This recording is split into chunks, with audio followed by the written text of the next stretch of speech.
Print servers in federal environments create risk and unnecessary complexity. Every new printer, location, or policy adds strain to infrastructure that was never built for today's demands.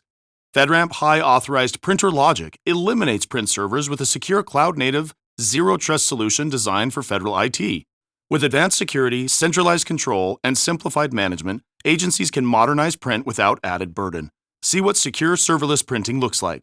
Visit Vasion.com to learn more. Federal Drive is presented by GEHA, Government Employees Health Association, proudly providing health and dental benefits to federal employees and their families. Visit GEHA.com. The Transportation Security Administration is replacing its short-lived Gold Plus privatized screening concept.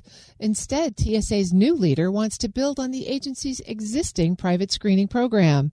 Federal News Network's Justin Doubleday joins me now with more details. Justin, great to have you. Thanks for having me, Terry. It feels like just a few weeks ago we were talking about this new Gold Plus initiative. What's changed in TSA's strategy? Yeah, it's interesting. TSA publicly unveiled Gold Plus in May. We had the first report on the program in April. It had kind of been in the works since late last year.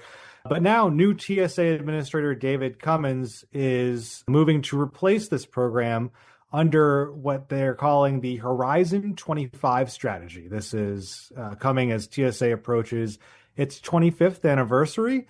And the goal of this new strategy under David Cummins is to really improve how TSA operates across three distinct areas. It's modernizing TSA's checkpoints, elevating the traveler experience, and what they're calling hardening multimodal transportation security. So just making it more secure than it is today. And part of this whole strategy is now expanding and evolving the screening partnership program and having that replace Gold Plus. Now, the Screening Partnership Program, the SPP, has been in place for decades, since TSA's creation, essentially, as an alternative to using federal airport screeners. Airports can opt into SPP and contract with a private company that TSA approves of to actually use privatized screeners, private company screeners, operating TSA equipment. And so Cummins, under this big new strategy, wants to build upon SPP. He also wants to improve TSA PreCheck, streamline the acquisition of new technology, expand TSA's capabilities to counter drones. So there's a lot of different priorities under this big Horizon 25 strategy. The big news is that Gold Plus, at least, is no longer going to be a term that TSA and a concept that TSA moves forward with. So how far did the Gold Plus program really get before TSA decided to pull the plug on it? Well, 3 airports had announced plans to adopt Gold Plus earlier this summer.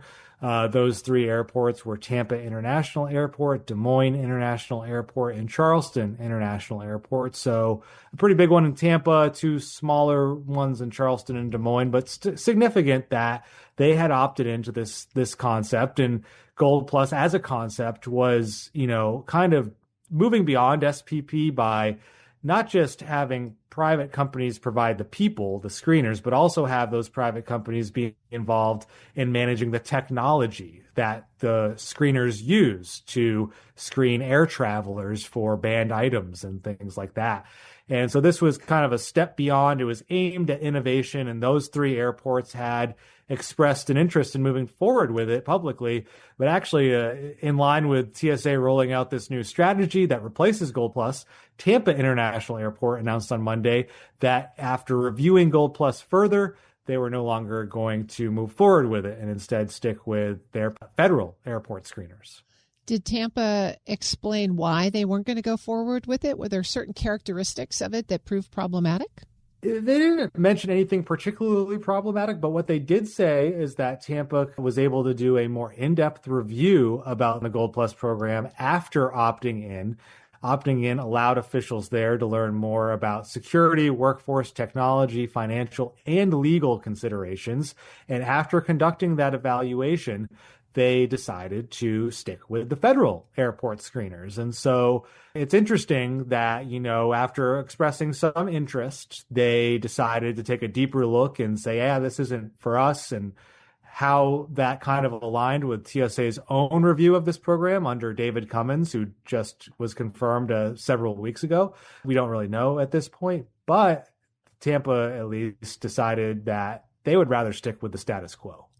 Justin, what does all of this signal then for any future TSA privatization efforts?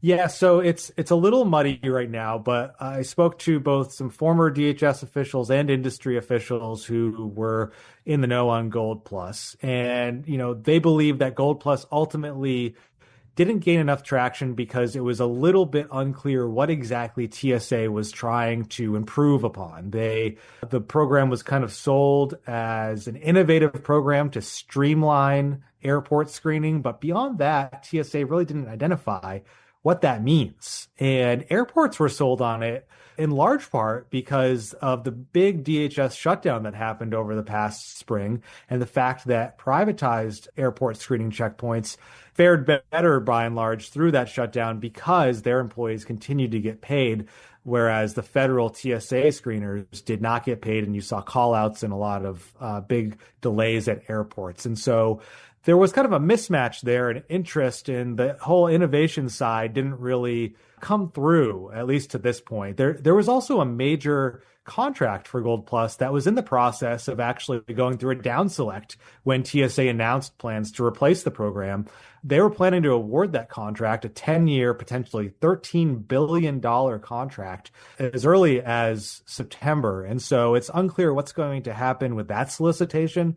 There's certainly a lot of consternation among industry who spent many months preparing proposals for that procurement. So it's a little unclear what happens next. But TSA under this administration still wants to expand privatization through SPP.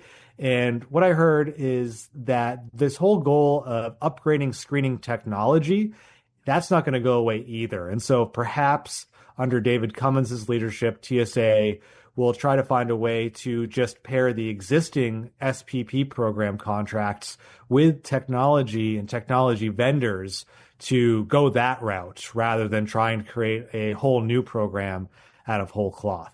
That's Federal News Network's Justin Doubleday. Justin, thanks for keeping us up to date. Thanks, Terry. You can find his story at federalnewsnetwork.com.